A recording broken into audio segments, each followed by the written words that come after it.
पिता पुत्र जो उनका बेटा यूपीएससी की तैयारी करा वहाँ पे, और पिता पुत्र जा रहे थे तो वहाँ के कोई बाहुबली पूर्व विधायक जयराज जडेजा है जो अभी अभी किसी आपराधिक मामले से जेल से इनका परिवार छूटा है, और उनके घर के सामने कोई उनकी बाइक खराब हो गई या क्या हो गया तो इस बच्चे को उठा के सिक्योरिटी गार्ड अंदर ले गए घर के विधायक के घर के, और फिर सिक्योरिटी गार्ड के साथ उनके बेटे ने और विधायक ने उनके साथ मारपीट करी, फिर बच्चे को बाहर पटक दिया। उसके बाद इसके पिताजी बच्चे को उस कमरे पे ले गए जहाँ पढ़ाई कर रहा था, और उसके बाद से उसी दिन सुबह से बच्चा लापता था।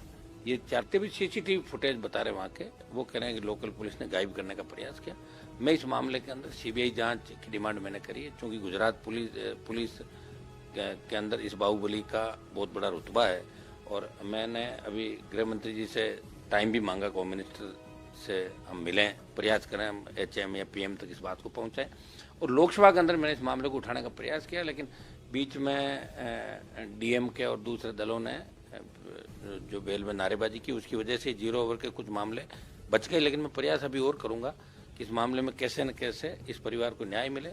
और मैंने वहाँ जितने भी प्रवासी राजस्थानी हैं और जाट समाज के साथ दूसरे समाजों के लोग, उनको भी कहा है, और इस व्यक्ति से पटेल समाज, दलित, जाट, तमाम जो प्रवासी है वो सब इस व्यक्ति से दुखी है।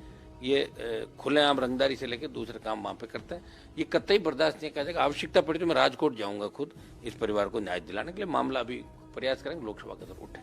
मेरी बात हुई उन लोगों से कि आप एक बार वहाँ निश्चित रहें, कोई आवश्यकता नहीं। आरएलपी के कार्यकर्ता भी पहुँच रहे हैं, दूसरे लोग भी पहुँच रहे हैं, और मैं दूसरे लोगों से भी, दलों से भी आह्वान करूंगा कि ऐसे आपराधिक प्रवृत्ति के व्यक्ति के खिलाफ मोर्चा खोलें। जब मोदी जी को आह्वान करता हूं, और मैं उनसे निवेदन भी करूंगा, प्रधानमंत्री जी आप कौन से देश को ठीक करने की बात करो, आप तो गुजरात के अंदर ऐसी घटनाएं हो रही जहां हमारे लोग सुरक्षित नहीं है, जहां हमारे लोग एक सुरक्षित प्रदेश के हिसाब से वहाँ रह रहे हैं, बसर कर रहे हैं, गुजरात को कमा के दे रहे हैं, वहाँ पे मेहनत कर रहे हैं। कोविड के अंदर हमारे लोगों को बहुत बड़ा योगदान रहा, और इस तरह हमारे बच्चों की हत्याएं वहाँ करने लग जाओगे तो ठीक नहीं रहेगा।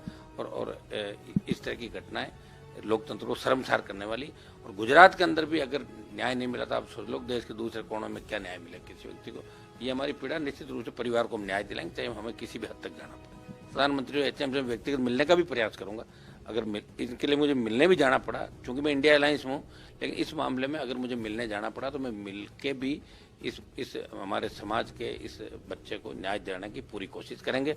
इसके बलिदान को व्यर्थ नहीं जाने देंगे। जो भी दोषी है, चाहे कोई भी हो, चाहे हत्या हुई, चाहे और संदेहास्पद जो हत्या का ही आरोप लगा रहे, जो भी हुआ इस घटना में, जो दोषी है वो सारे सलाखों के पीछे होंगे। और सीबीआई जांच की हम डिमांड करें, ताकि दूध का दूध और पानी का पानी हो।